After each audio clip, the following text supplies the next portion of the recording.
Beyond Stillness, Stories After Stroke is made possible by our guests and tax-deductible donations from friends and listeners like you. Join us in empowering stroke survivors with stories of wisdom, purpose, connection, and hope at www.beyondstillness.org. Trish's story is contributed by the Living with Aphasia project that seeks to support individuals who live with aphasia in sharing their journeys through one-on-one free Zoom sessions.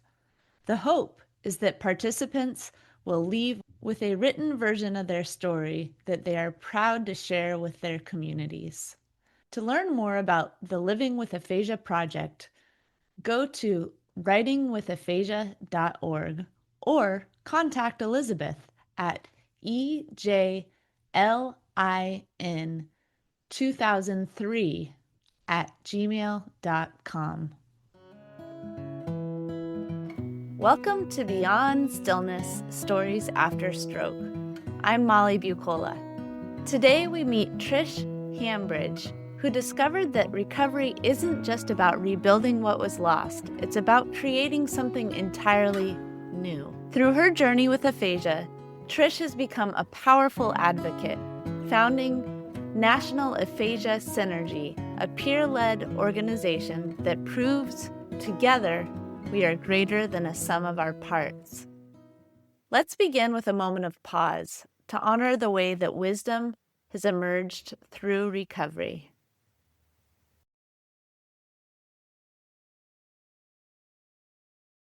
And we give thanks. Now, part 2, Trish Hambridge's interview. Trish, thank you for sharing your story. You are quite an amazing woman. Thank you. Time and time again, you show how you take your experience and offer support and guidance and companionship to other people living with aphasia. So let's dive in. I want to know more. All right. At the beginning of your story, you shared about the moment where you were let go of your job at Apple. You followed that up with, rather than give up, I looked for other ways to grow. And many stroke survivors, when they lose their pre-stroke jobs, it's a total moment of crisis. But for you, you made a leap, and that was a jump start. How did you turn it into a moment of growth?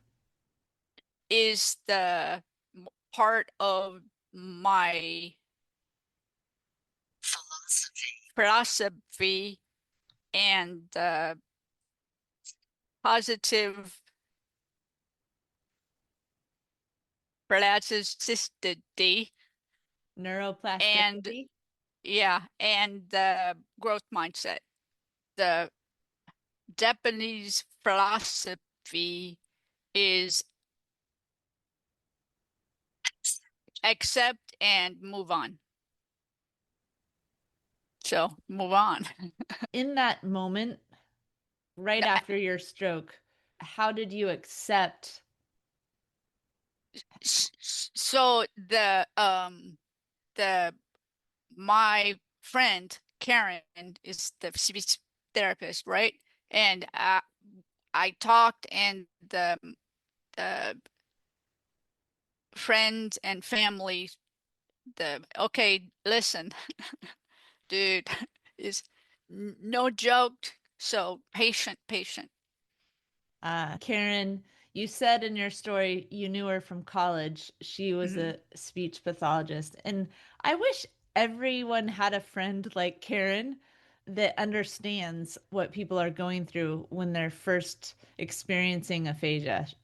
Because it sounds like she gathered your friends and family and you and explained tools that would be helpful.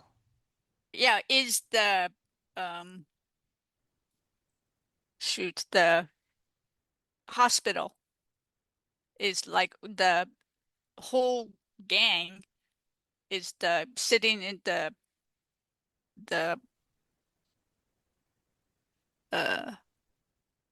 patio and like big, and talk about it. Ah, she gathered the whole gang. You've Hmm. always had a gang around you, Trish. I love it. It's true, but it helps me. Mm, yeah. How do you suggest that people who live with aphasia find a gang of people? Because I know that a lot of times there's isolation when people experience aphasia. Well, is the true. So I'm the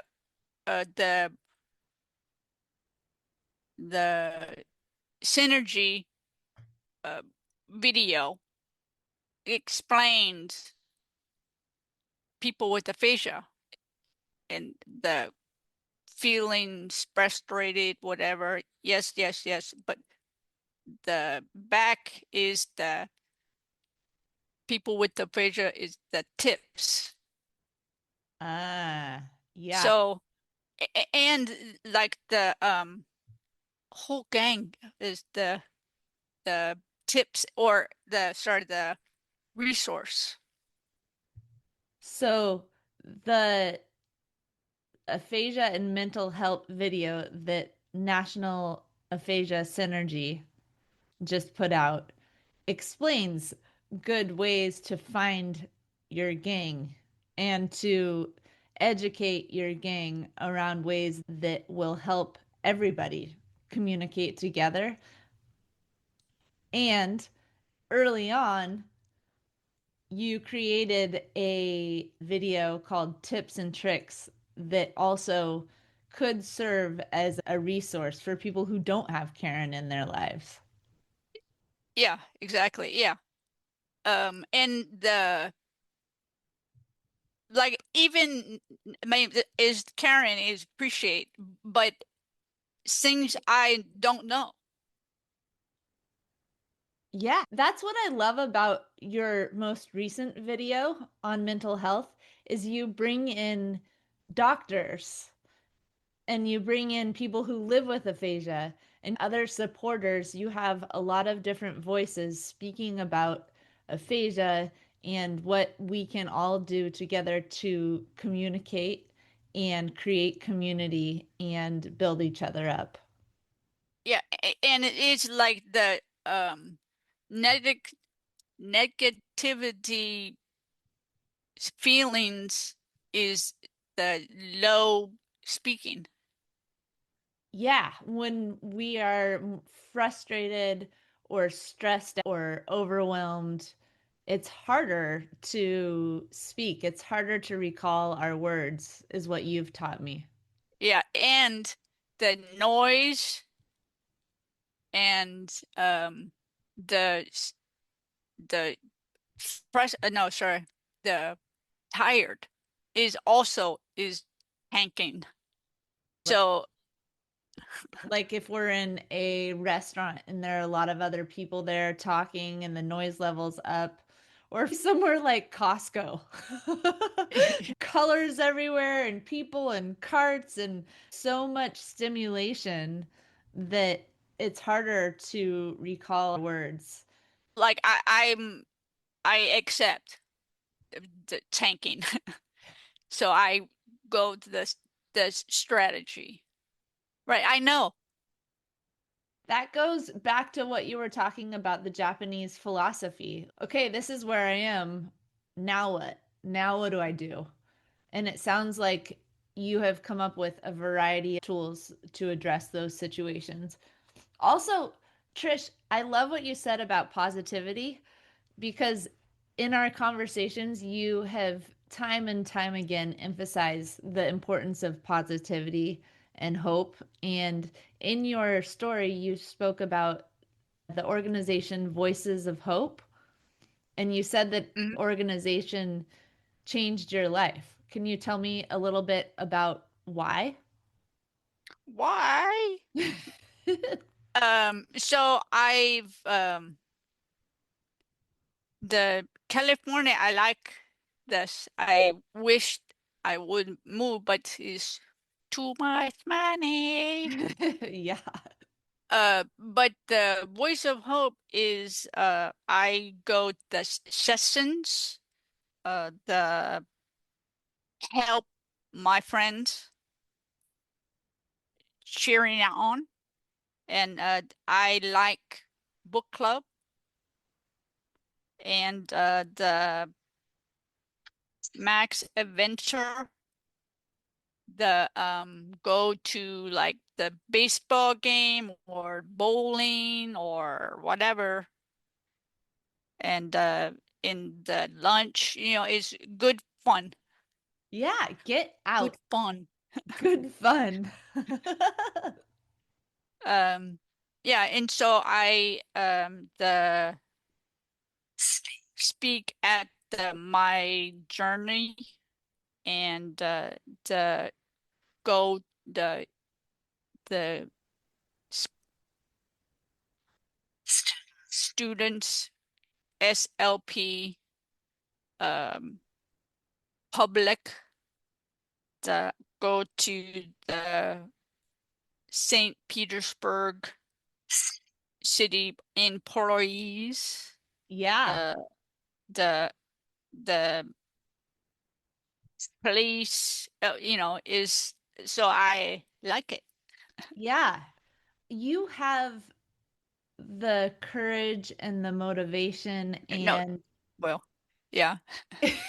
and the But self-confidence. I'm scared too. I mean, I'm scared, period. Man, it doesn't look like it because you go out there, you just listed a bunch of things. You go out there, you speak publicly to people who live with aphasia, but also people who don't. You talked about the city employees. You give presentations to them so that they learn more about how to interact with people who live with aphasia. You go to the police to teach them about aphasia because they undoubtedly will come across people in their own communities.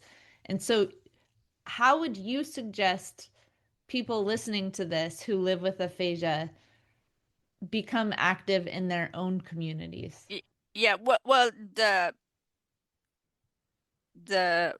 3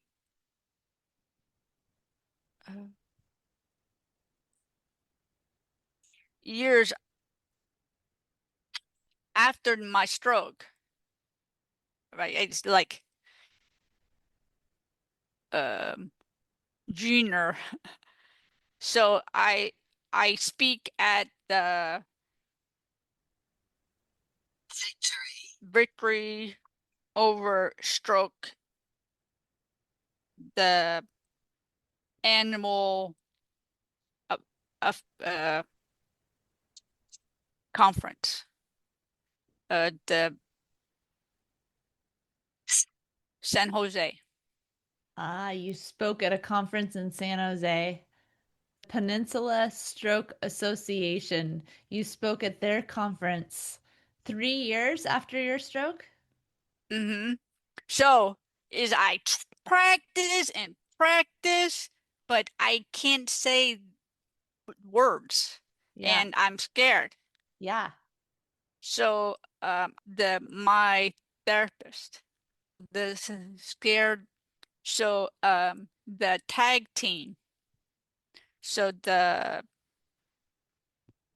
my therapist talked. I mean the questions and I answer. Ah, that's a good way to do it. Yeah. So is good. So is the help like friend, like, and support, So I think is good. You not only are talking with people who live with aphasia, but also people in the community, and you offer ways for people to learn about aphasia for loved ones and people who support the person living with aphasia. The technique of presenting with your speech pathologist and doing a Q&A, that's one way that you can get your voice out there. Yeah. Trish, you mentioned the peninsula. In our conversations, we realized that both of us were in the exact same hospital, same month, 2 years apart. Good Sam and Los Gatos. And now we live Yeah. across the country from each other. We live on two different coasts. And And the doctors. yeah, Dr. Sachdev was my surgeon too. Thanks, Dr. Sachdev. Yeah. Yeah. Trish, you speak often about the importance of hope and opportunity, and you are the founder and president of National Aphasia Synergy. Will you tell us about that organization and why you founded it? Well, is the National Aphasia Synergy is nonprofit organization led by people living with aphasia, and like the This is life participation at its core. This is life participation at the core. Yeah. And what is different about National Aphasia Synergy than any other organization? Um, the encourage optimism and positive outlook of people with aphasia. Yeah. So it's grounded in hope and optimism. And one thing that I love about it is it's run by people who live with aphasia and Mhm. led by people who live with aphasia. On your board, you have people on your board who live with aphasia, and you offer trainings for people with aphasia to become mentors with other Yeah, but people. yeah, yes. But it's like the yeah. I mean, the mentor is kind of is like I'm still learning. Awesome. So together, the ally and the buddy within your peer befriending program are learning. Yeah. And like the ally is I the go 1 week like discussing, and like I the buddies like I'm learning about buddies. So So we're all yeah, learning together. exactly. How did you come up with the model of the aphasia peer befriending program? Uh so the oh the in London go for the um per, superb training, and it's good results, and go for speech therapists go well Zoom Yeah. and train the tell us about So in London, there's a program that is well researched and they've had great results. And you thought, Mhm. let's bring it here. Right, right. Again, Trish, you're like, you are a go-getter. You're like, let's bring it here and do it. And you're doing it. National Aphasia Synergy is hosting this program and it's launched. And in our episode description, there'll be more about that program. So if you're interested, we'll have ways for you to contact Trish. Yeah, and it is like is rougher, so is good for feedback. And I love the humility in this saying, we're all still learning. We're all doing Yeah, our exactly. best. And so let's go do something.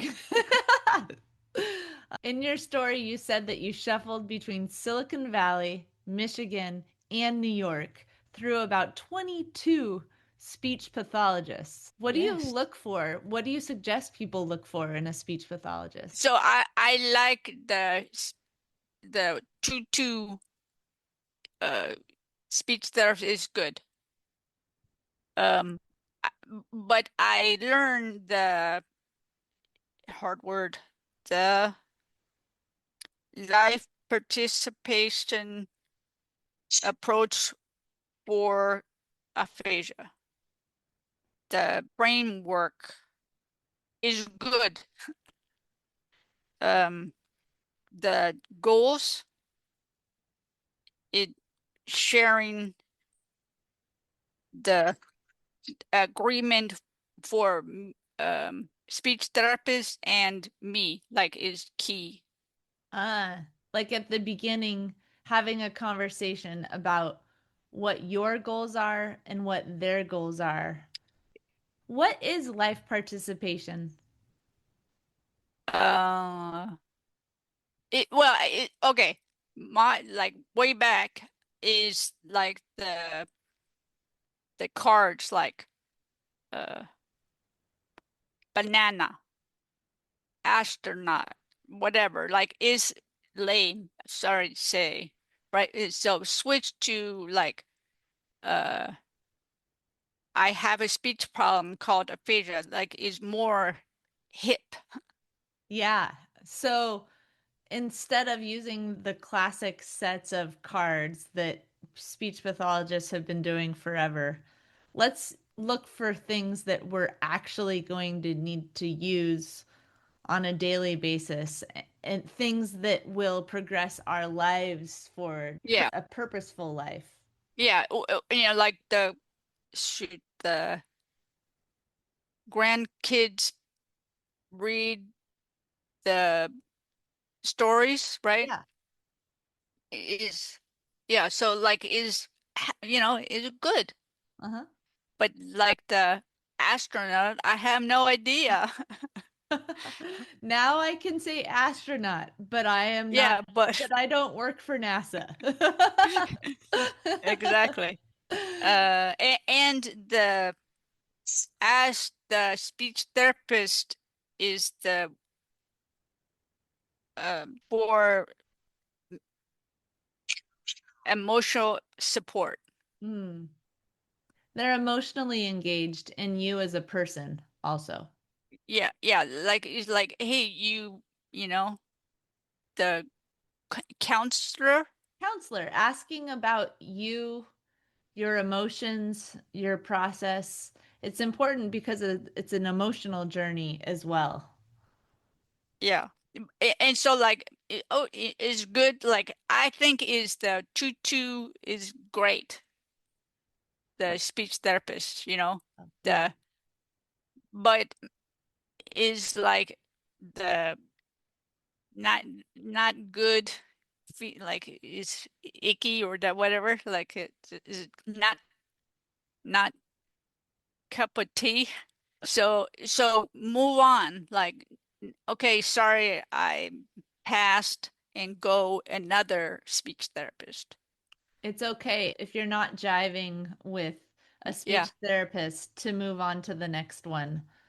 Trish, you also told me at one point that you created your own cards. Like you got home and you thought, I don't need to know the word Mm, astronaut. I do not need to know the word banana. I might not yeah. even like bananas, and they're asking me to say banana. So you got home and you created your own deck of cards. Yeah. I mean, it's like the script. Yeah. I like whole kinds of. Yeah. Yeah. Will you tell me about the machine that you're using to help me? Well, so the AAC or I don't know what's but is the Prologue to Go app. P2 Go. Yeah. it is long, like the crow to go something, but it is helpful for me. Like, is the go to the pharmacy and like, okay, name what and I like, oh, I have a speech problem called aphasia, and click and click. So there are So pictures on there by category yeah, that you can click and it'll say it and then you repeat it aloud. yeah, and like the Trish Hambridge. name and address and stuff. So it's good, or like the apraxia. So I know, It's a helpful tool. yes. Well, and Trish, you offered a lot of resources for our listeners. You have blogs with personal experiences. You have a variety of organizations for us to check out. You've created your own videos, and also the mental health video put out by National Aphasia Synergy and the Aphasia Peer Buddy program. We'll have links for all of those. We have an extensive list of resources in the episode description. Yeah. Trish, thanks for taking time over the past few weeks. I am in awe of all that you've done as an individual, but how active National Aphasia Synergy is in all its efforts to support and inspire others living with aphasia. Thanks. And I'm in awe of you. From day one, All right. you've taken your experience and you've started groups, you've started organizations, you've used your voice in order to raise awareness. And man, you're a force for good. All right. Thank you very much. Thank you. Okay. See you later. Storytelling empowers us to share our experiences in a way that invites others to reflect on their own. In a moment, I will read our community conversation prompt aloud. You can also find it written in the episode description. Trish shares that meaningful contributions help her stay happy and healthy. How do you support others in big or small ways? We'd love to hear from you. Join the conversation on Facebook or Instagram at Stories After Stroke. Thank you for listening to Part 2, Trish Hambridge's interview. For the full story, please listen to Part 1, Trish Hambridge's story. Beyond Stillness, Stories After Stroke is made possible by our guests and tax-deductible donations from friends and listeners like you. Join us in empowering stroke survivors with stories of wisdom, purpose, connection, and hope at www.beyondstillness.org. Another way to support is to like, share, or subscribe to our weekly show. Again, thank you for devoting time and space for this week's episode of Beyond Stillness, Stories After Stroke. Remember, as part of the stroke community, you are more than supportive. You are inspirational. If this story resonated with you, please like, share, subscribe, or leave a review so that others can find these powerful stories too. To learn more about our nonprofits, programs, and services, or to sponsor a guest on their story crafting journey, please visit www.beyondstillness.org.